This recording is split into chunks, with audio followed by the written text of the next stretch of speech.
El 19 de abril de 1771, un indio llamado José Carlos Rubalcaba, escoltado por 3 hombres y una mujer, llegó al pueblo de Jacobo en Nueva Galicia.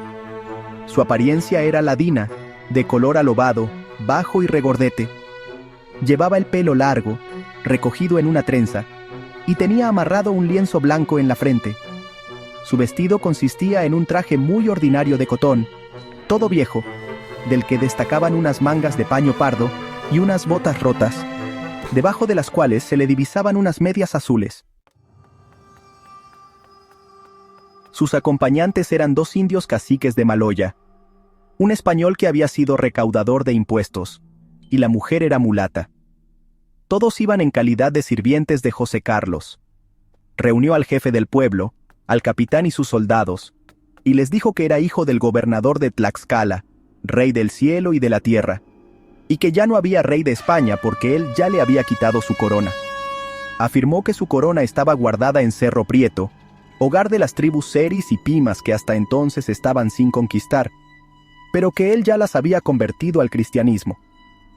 Exigió al pueblo de Jacobo su obediencia y su apoyo para su posterior coronación.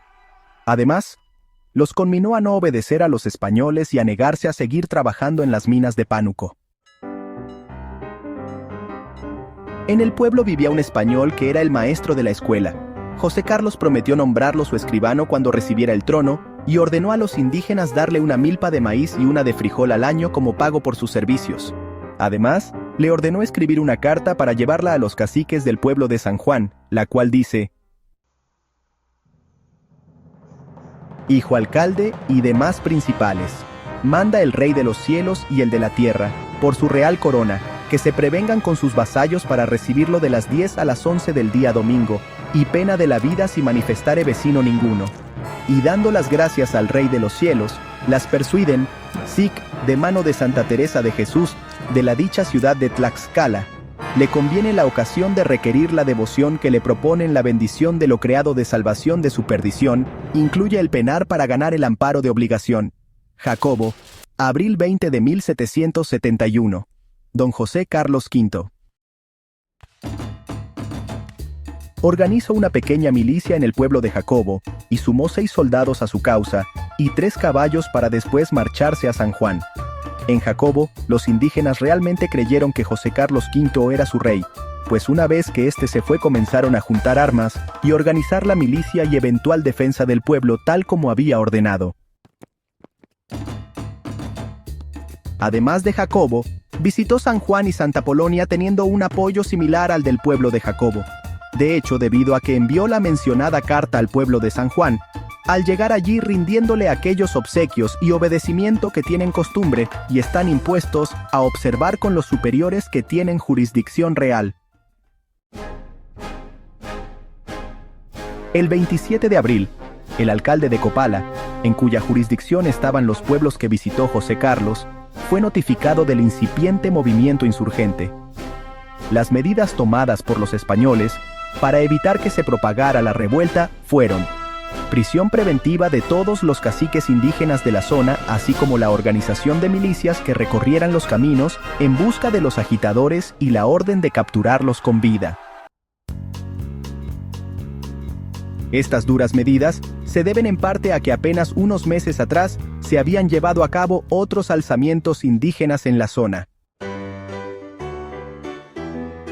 Finalmente, el rey Juan Carlos V llegó al pueblo de San Jerónimo de Ajoya, donde el cacique indígena le dijo que tenía órdenes de apresarlo y llevarlo a las autoridades. Sin embargo, no se atrevió a hacerlo porque tenía la vara de justicia y que le era preciso consultar con los viejos y principales de su pueblo, que los estaba esperando para esa noche. El rey huyó del pueblo, pero fue capturado no muy lejos de allí. Fue sometido a 25 azotes y se declaró culpable del cargo de traición. Las autoridades virreinales señalaron que conocía bien los misterios de la fe católica y sabía la doctrina cristiana, y de que, aunque parecía indio, como afirmó, era bien ladino, y hablaba con bastante claridad e inteligencia el castellano. Afirmó llamarse José Carlos Rubalcaba y ser cacique originario de Santa Lucía, Tlaxcala, lugar inexistente. Dijo que el gobernador de Santa Lucía Tlaxcala y el de San Felipe de Tierra Adentro, villa española en la jurisdicción de San Miguel el Grande, donde había ocurrido un levantamiento indígena en 1767, lo habían enviado a los pueblos de indios para levantarlos en armas contra los españoles y para coronar al hijo del gobernador de Tlaxcala. Sin embargo, al llegar al primer pueblo, Jacobo decidió hacerse pasar por el príncipe tlaxcalteca y encabezar un movimiento propio. Dijo que su ánimo era tomar las armas y coronarse monarca de los indios, a cuya causa convocaba a los pueblos de los naturales, y que sabía claramente que esa determinación era contra nuestro legítimo rey, pero que lo hacía ya resuelto a la traición, y que esta resolución la formó por sí solo y sin que nadie lo indujera a cosa alguna. Aunque el gobernador de Durango minimizó el asunto, en México hubo una fuerte preocupación por la facilidad que tuvo este rey para conseguir el apoyo de los indígenas. Se solicitó al gobernador de Tlaxcala y al alcalde de San Felipe y San Miguel que indagaran la existencia de los personajes nombrados por el monarca indio. El gobernador de Tlaxcala informó que no existía ningún pueblo o barrio llamado Santa Lucía, y los alcaldes de San Felipe y San Miguel informaron que no había registros de ningún cacique de apellido Rubalcaba. El rey fue sometido a un nuevo interrogatorio, en el que confesó haber mentido sobre su origen, y en realidad ser natural de Michoacanejo, jurisdicción de Teocaltichi, en la Nueva Galicia, y que allí había sido albañil hasta que murió su mujer. Después se iría de su pueblo de origen con rumbo a San Francisco de Tenamachi, y que en el camino, a orillas del río Santiago, encontró unos pasajeros platicando de este asunto, y diciendo que el hijo del Tlaxcalteco, contaban los naturales de estas tierras, se iba a coronar a la tierra adentro, y que con este motivo se le ocurrió al que responde fingirse hijo del Tlaxcalteco y entrarse por estos pueblos y hacer la traición. Fue condenado a 4 años de prisión y trabajos forzados en San Juan de Ulúa. Más allá de lo anecdótica de la historia, sorprende el contexto en el que se llevó a cabo y podemos extraer algunos puntos importantes. 1.